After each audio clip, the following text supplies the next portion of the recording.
Setiap orang pasti pernah merasakan sakit dan terluka, entah karena orang yang paling dipercaya atau karena masa lalu yang tak bisa diubah. Tapi pertanyaannya, apakah kita akan terus terjebak di sana? Atau mulai berjalan ke depan, menatap ke depan, dan menjadikan masa lalu sebagai cermin? Sebut saja namanya Raka. Dulu ya, dia adalah anak yang penuh semangat, punya banyak mimpi, seperti ingin membahagiakan orang tuanya, ingin jadi seseorang yang berarti dan berguna bagi keluarga. Tapi hidup tak selalu ramah. Apa yang kita rencanakan kadang tak sesuai dengan realisasi sebenarnya. Ayahnya pergi tanpa alasan saat dia masih kecil. Ibunya harus kerja siang malam. Dan di sekolah, Raka sering jadi bahan ejekan, bahan bulian. Banyak yang bilang dia anak broken home, gak akan pernah sukses.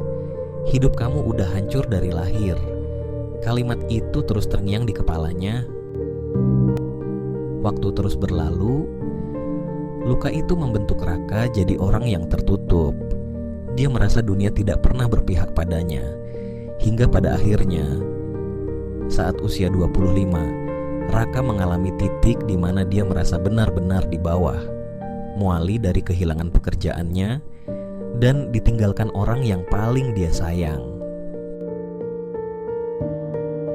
Pada suatu malam, di tengah keputusasaan, Raka membaca sebuah kalimat di buku lama milik ibunya yang bertuliskan, hidup ini bukan soal siapa yang paling kuat, tapi siapa yang paling mau bangkit.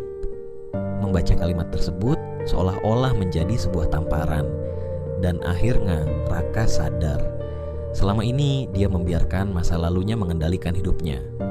Dia lupa bahwa luka bukan untuk disimpan, tapi untuk dijadikan pelajaran. Perlahan, Raka mulai memperbaiki diri.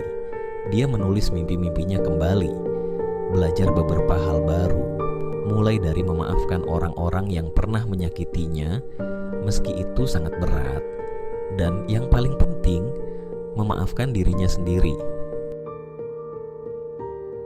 Hari ini, Raka belum jadi orang paling sukses, tapi dia sudah jadi versi terbaik dirinya saat ini.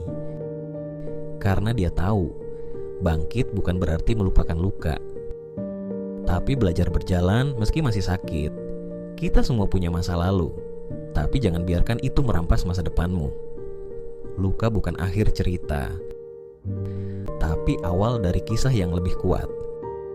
Kalau kamu masih berjuang, aku ingin bilang, kamu gak sendirian, dan kamu pasti bisa bangkit.